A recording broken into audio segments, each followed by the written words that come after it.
दोस्तों, आज मैं आपको जो कहानी सुनाने जा रही हूँ, ये कहानी है जादुई नेल पॉलिश के पेड़ की। तो चलिए दोस्तों, देखते हैं आज की ये कहानी। कोमल नाम की एक लड़की एक छोटे से गांव में अपनी माँ के साथ रहती थी। वो लोग बहुत ही गरीब थे।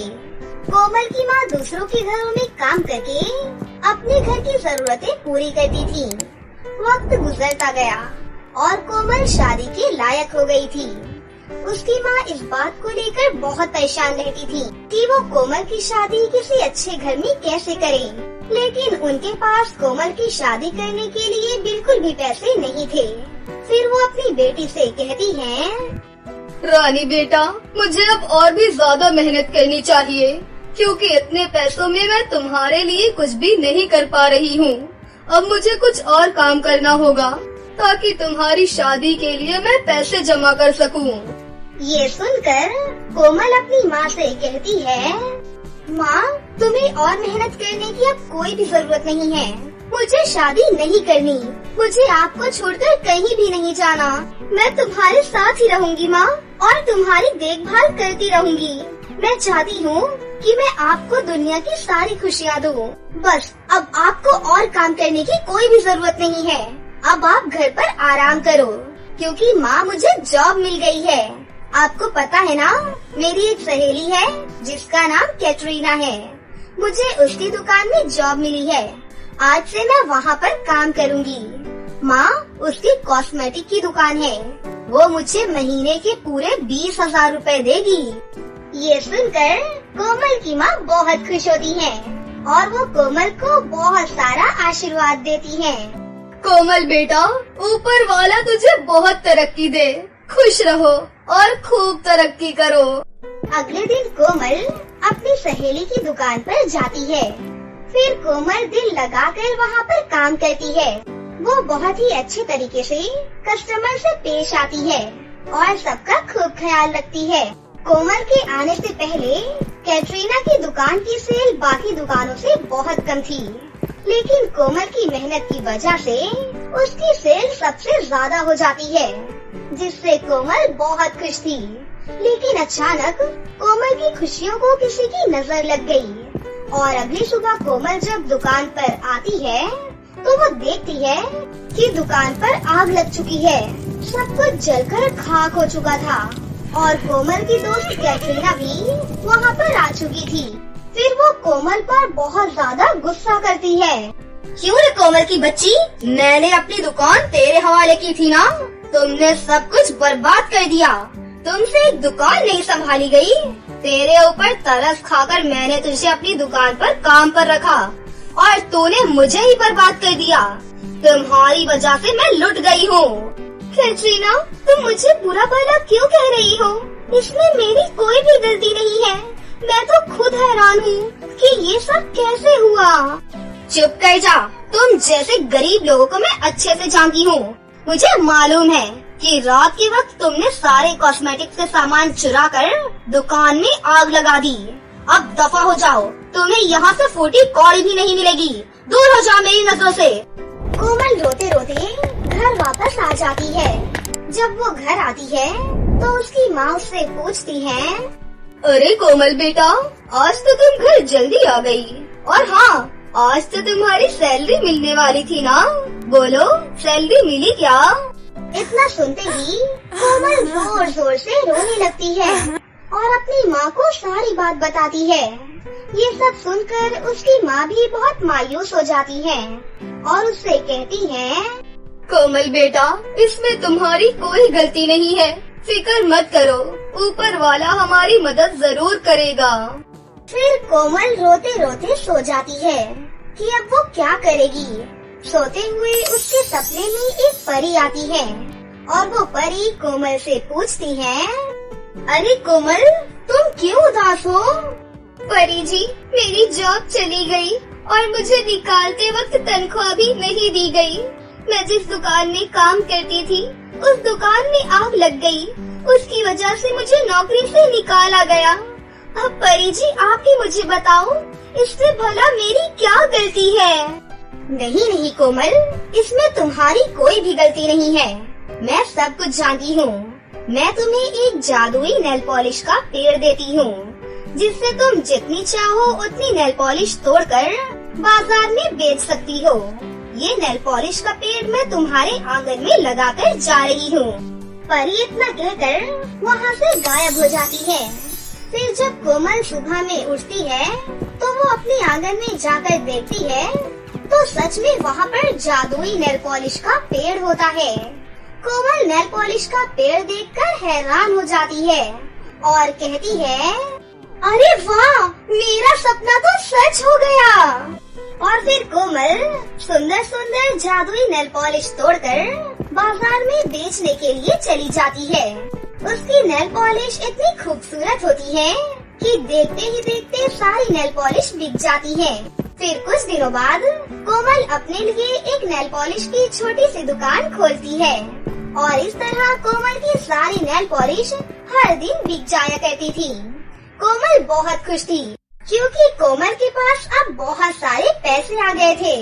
उन पैसों से कोमल ने एक शानदार नेल पॉलिश की दुकान खोल ली, जो पूरे शहर की सबसे बड़ी और मशहूर दुकान बन जाती है। एक दिन कैटरीना कोमल की दुकान में आती है और वो कोमल से माफी मांगने लगती है। कोमल, मुझे माफ कर दो। मुझे तुम्हें नौकरी से नहीं निकालना चाहिए था। तुम्हें निकालने के बाद मेरी दूसरी दुकान भी बंद हो गई। लोन के चक्कर में मैं किस्त ना भर सकी क्योंकि तुम्हारे जाने के बाद मेरी सेल बहुत ज्यादा कम हो गई थी। कोमल, क्या तुम मुझे अपनी दुकान में जॉब दे सकती हो? हाँ, क्यों नहीं। मैं कभी भी अपने दोस्तों का हाथ नहीं छोड़ती। इस मुश्किल वक्त में तुम मेरे यहाँ नौकरी कर सकती हो। ये सब सुनकर कैटरीना की आंखों में आंसू आ जाती हैं और उसे अपने किए पर बहुत पछतावा होता है। फिर उस दिन के बाद से कोमल अपनी माँ के साथ हंसी खुशी से अपनी जिंदगी जीने लगती है। एक बार की बात है, ईशा अपने माता पिता के साथ रहती थी। ईशा जब 7 साल की थी तब उसकी माँ बहुत ज्यादा बीमार हो गयी। ईशा के पिता ने बहुत से डॉक्टर बदले, लेकिन फिर भी कोई भी फायदा नहीं हुआ। ईशा की माँ को अब ये एहसास हो गया था कि वो अब ज्यादा दिनों तक नहीं जी पाएंगी। उसे बस अपनी बेटी ईशा की फिक्र थी। एक दिन वो अपने पति से बोलती है, सुनिए जी, मेरा अंतिम समय नजदीक आ गया है। आप ईशा का बहुत अच्छे से ध्यान रखना। उसे माँ की कमी कभी महसूस नहीं होने देना। और फिर एक दिन अचानक ईशा की माँ का देहांत हो जाता है। माँ के मरने के बाद ईशा बहुत ही अकेली हो जाती है और वो हमेशा रोती ही रहती है। पापा, माँ कहाँ चली गई? मुझे मेरी माँ ला दो। मुझे मेरी माँ के हाथों से ही खाना खाना है, वरना मैं भूखी रहूंगी। बेटा, तुम्हारी माँ तो आसमान में एक तारा बन गई हैं। मैं कुछ नहीं जानती। मेरे लिए मेरी माँ को लेकर आओ, वरना मैं भी आसमान में तारा बन जाऊंगी। अच्छा ठीक है, रोना बंद करो। मैं तुम्हारे लिए माँ ले आऊँगा, लेकिन नई माँ पहली वाली माँ से थोड़ी अलग होंगी। पंकज अपनी बेटी की जिद और रिश्तेदारों के कहने पर रंजना नाम की एक औरत से दूसरी शादी कर लेता है। रंजना जब नई आती है तब तो वो ईशा को बहुत प्यार करती है, लेकिन जब उसका खुद का बेटा राजू हो जाता है तब वो ईशा पर बिल्कुल भी ध्यान नहीं देती है। लेकिन वो पंकज के सामने तो बहुत अच्छी बनकर रहती है। फिर उसके जाते ही वो ईशा से घर का सारा काम कराती है और जरा सी गलती होने पर उसे बहुत डांटती और मारती भी है। इस तरह ईशा फिर से उदास रहने लगी। फिर एक दिन, ईशा, बैठे बैठे रोटियां तोड़ने से काम नहीं चलेगा। अब से तुम्हें ही घर का सारा काम करना है और तुम्हें ही खाना भी बनाना है। पर माँ, मुझे तो खाना बनाना आता ही नहीं है। खाना बनाना नहीं आता है और मुफ्त की रोटियां तोड़ तोड़ कर ठूसना अच्छे से आता है। अब से तू ही घर का सारा खाना बनाएगी, समझी? ईशा रोते रोते किचन में जाती है। उसे तो कुछ भी बनाना आता ही नहीं था। फिर भी वो कोशिश करती है, लेकिन उससे सारा खाना जल जाता है। फिर रंजना जब किचन में आती है तो वो बोलती है, हे भगवान, सत्यानाश हो इस लड़की का, सारा खाना जलाकर राख कर दिया। सच सच बता, तूने जानबूझकर ये खाना जलाया है ना?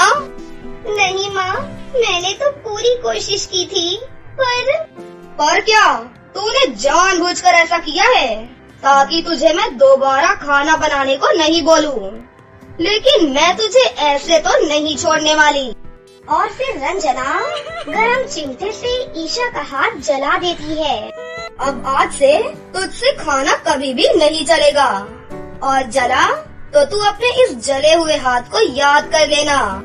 ईशा रोते रोते अपने कमरे में चली जाती है, लेकिन उसके हाथों में बहुत तेज जलन हो रही होती है और वो रोई जा रही थी। माँ, तुम कहाँ हो माँ? माँ, नहीं माँ, बिल्कुल भी अच्छी नहीं है। तुम वापस आ जाओ ना माँ, मुझे तुम्हारी बहुत याद आ रही है माँ। देखो ना, मेरे हाथों में भी बहुत जलन हो रही है, बहुत दर्द हो रहा है माँ। आ जाओ मेरे पास ना माँ, वरना मुझे भी अपने पास बुला लो। रोते रोते ईशा सो जाती है और फिर उसके सपने में उसकी माँ आती है और कहती है, ईशा बेटा, मेरी प्यारी बेटी। माँ, आप कहाँ चली गई थी मुझे छोड़कर?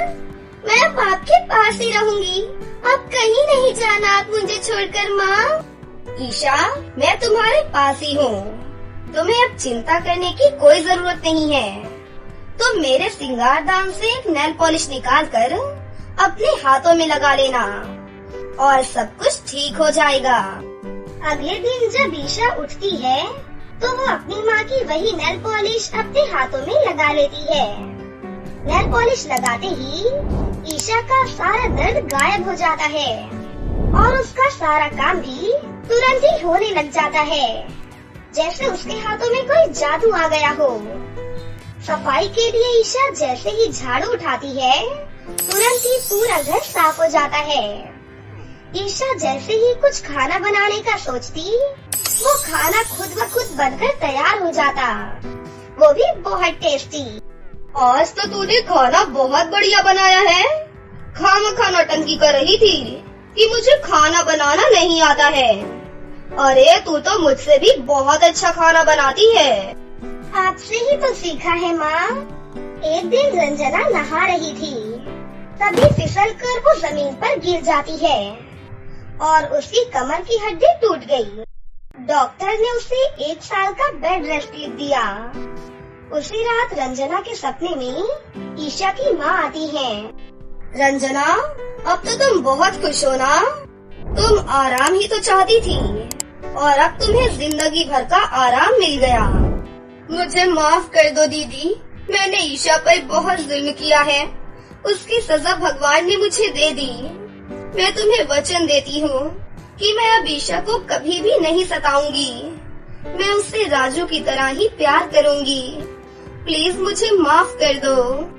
और फिर रंजना को अपनी गलती का एहसास हो जाता है और वो ईशा को गले से लगा लेती है और उससे कहती है, ईशा बेटी, मुझे माफ कर दो, मैंने तुम पर बहुत जुल्म किया है।